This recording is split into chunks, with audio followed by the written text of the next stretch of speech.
আসসালামু আলাইকুম আমাদের ইউটিউব চ্যানেলের নতুন আরো একটি ভিডিওতে আপনাদের সবাইকে স্বাগতম। তো আজকের এই ভিডিওতে হইতেছে আমরা যে বিষয়টা আপনাদের দেখাই দেব সেটা হচ্ছে ঝাড় করে লাউ রোপণ করার যে পদ্ধতি আছে সেইটা। দেন আমাদের কৃষক মানে আমারই কাকা যিনি হইতেছে ঝাড় সিস্টেম করে উনি হইতেছে লাউ রোপণ করবে। দেন কিভাবে লাউটা রোপণ করে, কিভাবে ঝাড় বানানো হয় বা কিভাবে ঝাড় আপনারা বানাবেন, A to Z ইনফরমেশন থাকছে আজকের এই ভিডিওতে। ভিডিওটা অবশ্যই ফুল দেখবেন, তাহলে হইতেছে সম্পূর্ণ বিষয় হইতেছে আপনারা বুঝতে পারবেন। আর যেহেতু সামনে বর্ষাকাল যার কারণে কিন্তু এরকম একটা পদক্ষেপ নিচ্ছে আর কি, ঠিক আছে। যেহেতু বর্ষাকালেও কিন্তু জানেন আপনারা সবজির কিন্তু দাম অনেক, সেই ক্ষেত্রে হইতেছে উনি এই মানে উদ্যোগটা নিছে। তো যাই হোক, ভিডিওটা অবশ্যই ফুল দেখেন, তাহলে হইতেছে সম্পূর্ণ বিষয় আপনারা বুঝতে পারবেন।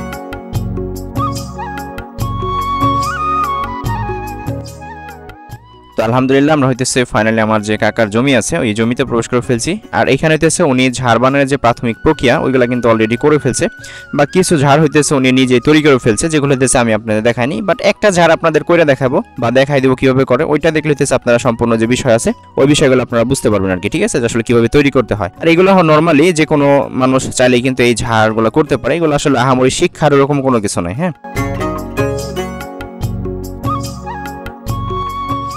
তো এখানে দেখেন জমির এক পাশ থেকে কিছু মাটি কাইটা দেন উনি হইতেছে আরেকটা ঝাড় বানানোর জন্য প্রস্তুত করতেছে। ওই কিছু মাটি হইতেছে ওইখানে মানে টেবা করতেছে। একটা বিষয় বলতে গেলে দেখেন কিভাবে দেয়, মানে একটা বিষয় হইতেছে আপনি যদি এই ঝাড়গুলো করতে চান কি করবেন আমি বলে দিই। যে কোনো একটা স্থান থেকে মাটিগুলো নিয়ে আসবেন, আনার পরে আপনি মাটিগুলো একটা মানে স্তম্ভ করবেন, ঠিক আছে, মানে টেবা করবেন বাংলা বলতে গেলে আর কি। ওইখানে ইয়া করে দেন গোল করবেন সুন্দর করে, যে হাত দিয়ে সুন্দর করে দেখেন কিভাবে করে। দেন গোল করে এটাতে যত উঁচা করতে পারেন, ঠিক আছে। যদি আপনি নিচা জায়গা হয় সেক্ষেত্রে উঁচা করবেন, আর যদি মনে করেন যে না আপনার বাড়িতেই করতেছেন সেই ক্ষেত্রে আসলে অত উঁচা লাগবে না, সেটা আপনি পরিমাণ মতো করলেই হবে আর কি। হ্যাঁ, তো এই ঝাড়ের ভিতরে এখন আপনি কি কি দিবেন, তাই না, কি কি মানে সার বা কি কি জৈব পদার্থ দিবেন সেগুলো একটু ক্লিয়ার করি। তারপর হইতেছে আপনারা যদি নিকটস্থ কোনো কীটনাশকের দোকান যান, যে আপনি বলতে পারেন যে আমি ঝাড় তৈরি করবো, সেই ক্ষেত্রে আসলে কি কি দিয়ে তৈরি করলে বেটার হবে বা ভালো হবে, ঠিক আছে, সেক্ষেত্রে ওরা হইতেছে কিন্তু আপনাকে একটা পরামর্শ দিয়ে দিবে।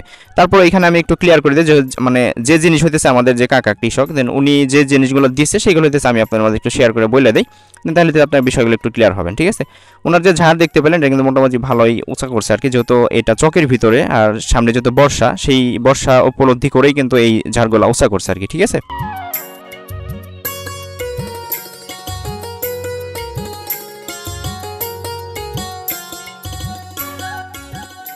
তো এই হইতেছে আর কি মূল বিষয়। আর হইতেছে আপনার ঝাড়টা যত পরিমাণ সুন্দর করবেন, আসলে একটা জিনিস হইতেছে সুন্দর উপর ফসল নির্ভর করে না, বাট দেখতে একটা সৌন্দর্য এই আর কি। তবে আমি সবচেয়ে আপনাদের যে সাজেশনটা দিতেছি, আপনারা যখন ঝাড়টা করবেন তখন নিকটস্থ কোনো কীটনাশকের দোকান থেকে একটু সাজেশন নিয়ে এসে দেন তারপরে করবেন, সবচেয়ে বেটার হবে, ঠিক আছে। তো যাই গেছিল হইতেছে ঝাড় করার যে বিষয়গুলো আছে। তো এখন হইতেছে উনি এই জমিতে আসলে কি কি দিছে, উনি হইতেছে এক্সট্রা ঝাড়ের জন্য কোনো কিছু দেয় নাই, বাট এই জমি প্রস্তুতের সময় হইতেছে উনি মানে হাল চাষ দিছিল, তখন হইতেছে এই জমিতে গোবর, খোল, দেন টিএসপি, পটাশ আর হইতেছে জিপ সার, যেগুলো পরিমাণ মতো দিয়েছিল এগুলোতে আপনি নিকটস্থ দোকানে গেলে এগুলো পাবেন।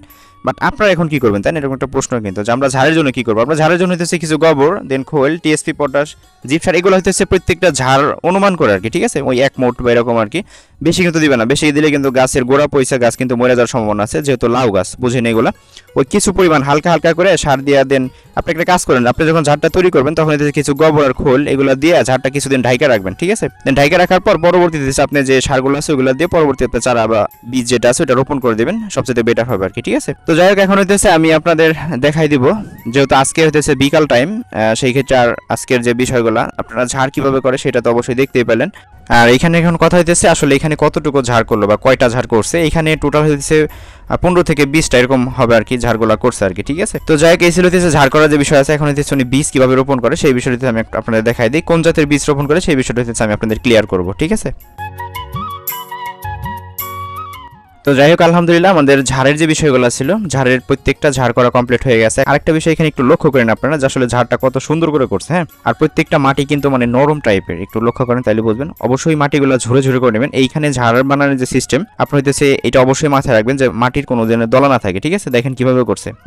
আর এই বীজটা লাগানোর সময় হইতেছে অবশ্যই মাটিটা একটু নরম করে নেবেন। আর নরম করে আমি একটু দেখাই কিভাবে রোপণ করে, দেখেন মানে আলতো করে বেশি নিচে দেওয়ার দরকার নাই, মিডিয়াম ভাবে হইতেছে নিচে দিয়ে দিবেন, আর একটু ফাঁকা ফাঁকা দিবেন। মোটামুটি ওই একটা ঝাড়ে হয় সর্বোচ্চ হইতেছে আপনার ওই 3 থেকে 4টা বীজ দিবেন, বা 2-3টা দিলে বেটার হবে, ঠিক আছে। ওই দেখেন 2টা দিল, দেখা যাক এই বেডে হইতেছে বা এই ঝাড়টায় কয়টা দেয়, ঠিক আছে। 2টা দিল, 3টা 4টা, এই 4টা এরকম দিবেন আর কি, 3টা 4টা, ঠিক আছে। একটু ফাঁকা ফাঁকা করে দিবেন যাতে হইতেছে বড় হইলে যাতে এক গুচ্ছা না হয়, মানে একসাথে যা জড়াই না যায়, ঠিক আছে। তো এখন প্রশ্ন হইতেছে এখানে হইতেছে কোন জাতের যে বীজটা রোপণ করলো এটা কোন জাতের, তাই না। এটা হচ্ছে লাল তীর সিডের আপনার ডায়ানা, ঠিক আছে, লাল তীর সিডের ডায়ানা তো এখানে একটা বিষয় করি, এই লালতির কোম্পানির বীজ আমাদের এলাকায় এর আগে হইতেছে আমাদের কৃষক বাবু ভাই, যে নাকি এর আগে আমাদের চ্যানেলের ভিডিও দেওয়া হয়েছে, উনি হইতেছে 70,000 প্লাস কিন্তু সেল করছিল গত বর্ষায়, ঠিক আছে। তো উনি হইতেছে নতুন করে এই লালতির জাতের যে ডায়না আছে এই জাতটাই মেবি রোপণ করবে আমাকে বলছে।